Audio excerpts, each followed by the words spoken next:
but he doesn't go after him right away. He waits for the right time. He's so patient. Right.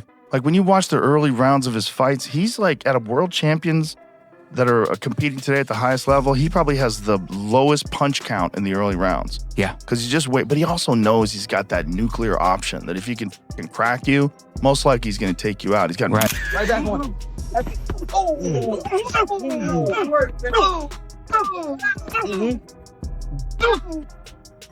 Body.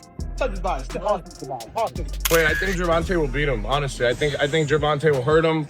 I think he'll just use IQ. He'll tire him out a little bit. And, you know, I think he'll... Joe Rogan couldn't believe what he heard. Gervonta Tank Davis reportedly knocked out a heavyweight in sparring. Rogan called it pure explosive violence, saying Tank hits with a kind of confidence that makes opponents freeze before they fall. He said every time Davis steps in the ring, there's a dangerous energy because one punch could end everything.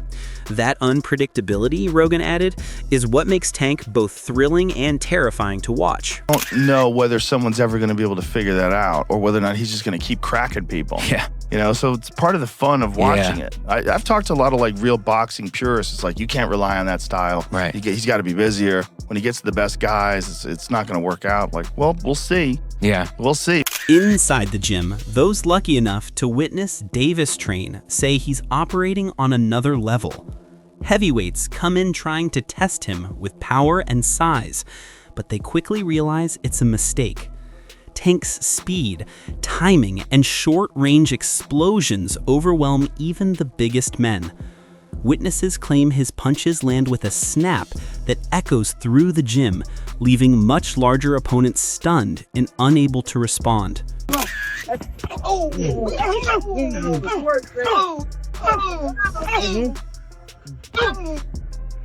Body. Touch his body.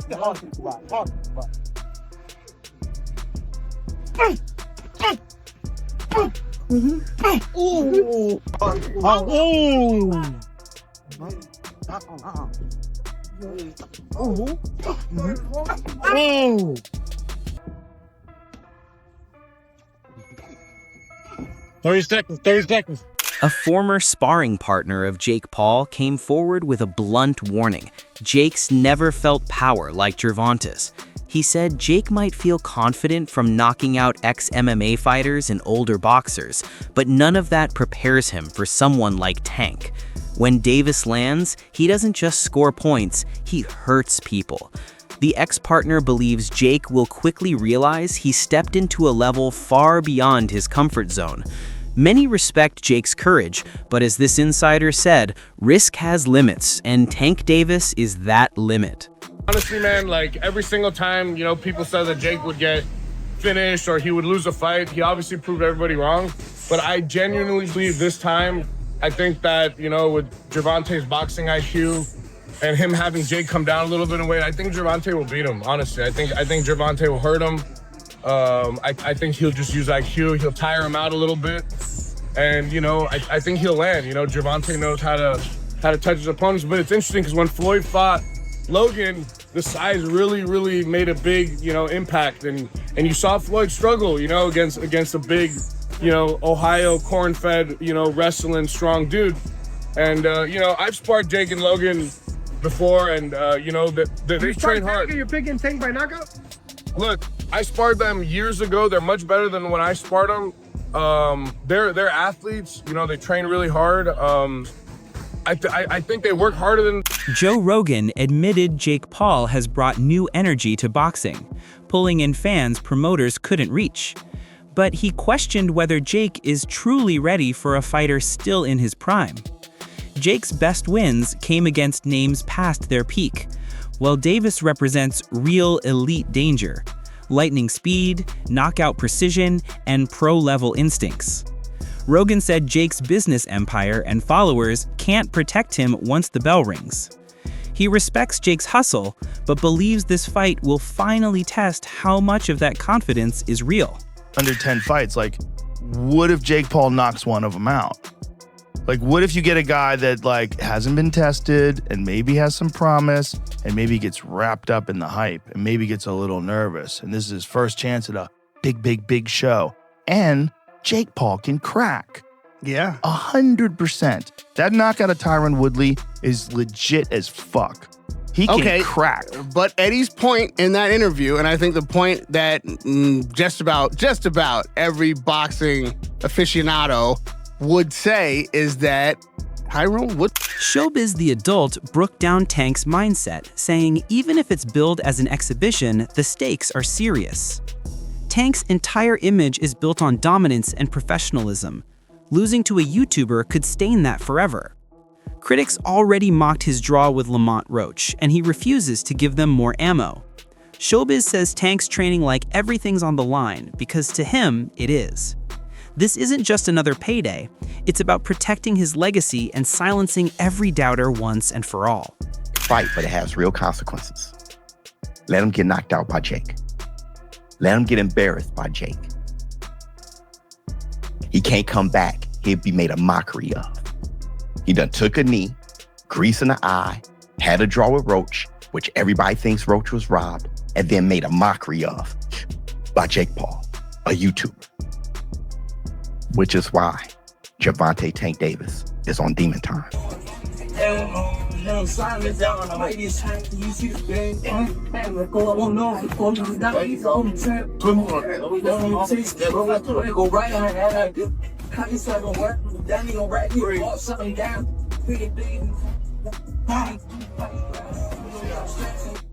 See, me being back on my fitness journey, I know how hard that is, especially at his size with how heavy that medicine ball is.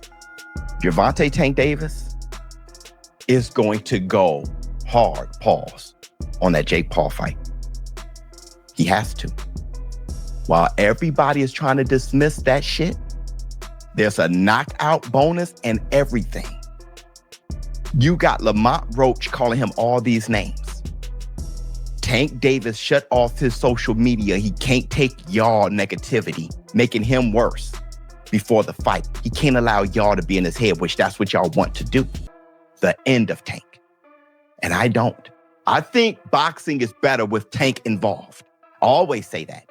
If there is boxing, boxing is even better when there's more talented and skillful. Boxer Bruce Carrington shared a different angle, that crossover fights like Jake Paul versus Gervonta Davis are keeping boxing alive. He said traditional matchups sometimes fail to capture global hype, but celebrity clashes pull in massive audiences and new fans. Carrington believes the sport needs these kinds of moments. They create buzz, debates, and viral headlines that make people care again. Whether fans love it or hate it, he says, these events are fueling boxing's resurgence. And like, granted, it's entertainment, right? But this what this is sports entertainment. This is what's gonna put butts in the seat, believe it or not. This is what's gonna, bring a lot of money to the sport. Especially, we have like, people trying to say boxing is dead, boxing is dying. But, we have a whole demographic of people that don't even watch boxing, interested in boxing. So I like to look at it that way. Like we're making these fantasy dream matchups come to life with Floyd and Tyson, And to be honest, I'm a little biased because Floyd, he is my favorite fighter of all time. And Tyson, he is a guy that basically like made me fall in love with boxing. And he's like the icon, the myth, the legend for me. So it was like them two fighting. I was like, yo, that's crazy. Like, you know what I'm saying? So like and then on top of that, it's an exhibition, bro. It's not something to be taken serious. It's something that is for the people to just enjoy and watch. It's an exhibition. It's not like they making it a sanctioned fight. Now, Jake and Tank, are they making that a sanctioned fight? I think they are. They're trying to. It's a lot of moving parts right now with that. Yeah, so I think that's that's where certain things become an issue, because now you're putting it into a serious space. You know what I'm saying? Which it shouldn't be. It's honestly, if it's sanctioned, how the heck they gonna I don't know, bro. I don't know how the heck they gonna like really pull that off, but I guess I don't know. Yeah. But yeah, man, it's kind of certain things, you got to question, but at the end of the day, it is putting more eyes on the game. It's keeping the sport alive. And like I feel like Jake, his vision, his views, it's kind of bringing like eye openings. It's kind of opening people's eyes. It's So it's funny because Still, not everything around Tank is smooth. Legal troubles, court dates, and constant media pressure have weighed him down. He's openly said he wants legacy fights, like facing Lomachenko, not social media drama. Some analysts think all the noise might distract him, while others say it'll only sharpen his focus. One thing's certain, Tank's determined to prove that no matter the headlines, he's still one of the most feared fighters on the planet. The real question is, will he rise above the chaos or let it slow him down? In the lead-in to the Gervonta Davis-Lamont Roach fight, Gervonta was not actually even interested in fighting Lamont Roach. He was trying to fight Vasily Lomachenko. And Vasily Lomachenko was the guy that was going to really kind of propel him. It was the big fight that he wanted to get. But unfortunately for him, Vasily Lomachenko decided to retire instead of fighting him. So all of the time that it went into negotiating that fight with Vasily Lomachenko, where he really thought that he was going to get, that marquee fight with a fighter, in that division, it goes away, right? So what does he do? He then has to try to make a fight with somebody else. And that somebody else was Lamont Roach, somebody that he knew, somebody that was from the same area that he is, and somebody pretty much he was doing that the PBC was doing a solid for, and saying, okay, man, we really don't have an opponent, but this guy has a 130-pound title. He just beat Hector Garcia, the same guy that we beat. So boom, let's make the fight. However, that fight was originally supposed to be in Houston, and it had all kind of problems with the venue, moving the venue from here to there. It was supposed to be on one date, then it gets moved to the next date, right? And so basically it gets delayed and delayed and delayed. He also has issues with a judge over a hit and run case, and he's not allowed to leave Florida. She cites him and drags him into court because he went to DC, or he went somewhere without permission. So now he has another threat over his head about going to jail. Just a lot of stuff on the top of that young man's head in the lead into that